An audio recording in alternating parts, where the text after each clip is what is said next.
Hello बच्चों, कैसे हैं आप सब। आशा करती हूँ कि आप सब बहुत अच्छे होंगे और बहुत मज़े में होंगे।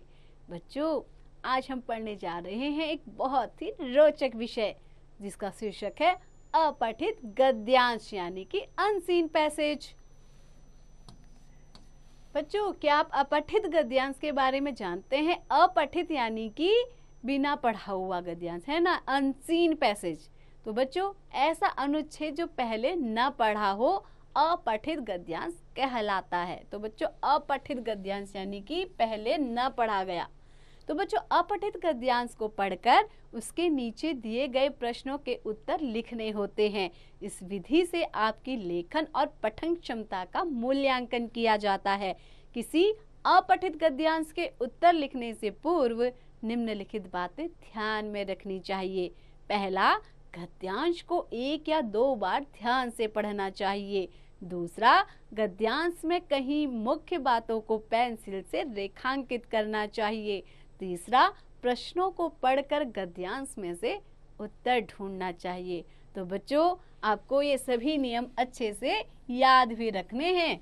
तो आइए बच्चों, दिए गए गद्यांश और उस पर आधारित प्रश्नों व उत्तरों को ध्यान से पढ़िए। तो सबसे पहले हम इस गद्यांश को पढ़ना प्रारंभ करते हैं। बच्चों, एक बगीचे में सुंदर सुंदर फूल खिले थे, जिनमें एक फूल गुलाब का भी था। गुलाब को अपनी सुंदरता पर बड़ा घमंड था।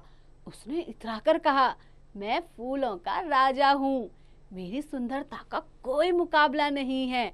गुलाब की यह बात मोगरे को बहुत बुरी लगी। उसने जवाब दिया, इतना घमंड मत करो, मेरी सुंदरता और सुगंध भी तुमसे कम नहीं है। मेरी माला देवताओं को चढ़ाई जाती है। पास के तालाब में खिला कमल मुस्कुराकर कहने लगा, मैं धन की देवी लक्ष्मी का आसन हूँ और इस देश का राष्ट्रीय फूल भी। मेरा स्थान सबसे ऊपर है। तभी एक तितली उड़ती हुई वहां आई और बोली, मुझे तो तुम सभी अच्छे लगते हो। फिर तितली फूल फूल और कली कली पर मंडराती रही।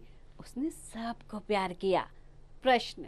तो बच्चों, अब देखिए, आपको ये गद्यांश को पढ़ने के बाद कुछ प्रश्न दिए जाएंगे जिनका उत्तर आपको इसी गद्यांश से ढूंढना है। तो बच्चों, सबसे पहला है, किसको अपनी सुंदरता पर घमंड हो रहा था? तो बच्चों, किसको हो रहा था?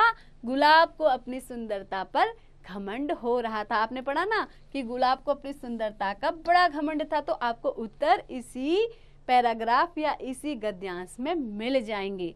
ऐसे ही बच्चों, दूसरा प्रश्न है, मोगरे ने अपनी क्या उपयोगिता बताई? तो बच्चों, आप इसको पुनः पढ़ेंगे तो आपको क्या पता चलेगा इसका उत्तर, कि मोगरे ने बताया कि उसके फूलों की माला देवताओं पर चढ़ाई जाती है। तो बच्चों, यहाँ पे लिखा है कि मेरी माला देवताओं को चढ़ाई जाती है। ऐसे ही बच्चों, अगला प्रश्न है, हमारे देश का राष्ट्रीय फूल कौन सा है?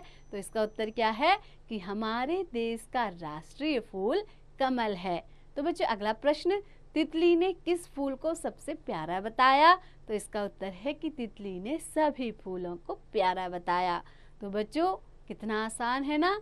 देखिए, ऐसे ही आप बहुत सारे अलग अलग गद्यांशों को पढ़िए और उसमें से कुछ प्रश्न बनाकर और उनका उत्तर ढूंढने का प्रयास कीजिए। तो बच्चों, इस प्रकार आप अपठित गद्यांश को अच्छे से समझ जाएंगे। तो बच्चों, ऐसे ही पढ़ते रहिए, आगे बढ़ते रहिए और हाँ, इसका अभ्यास बार बार कीजिए।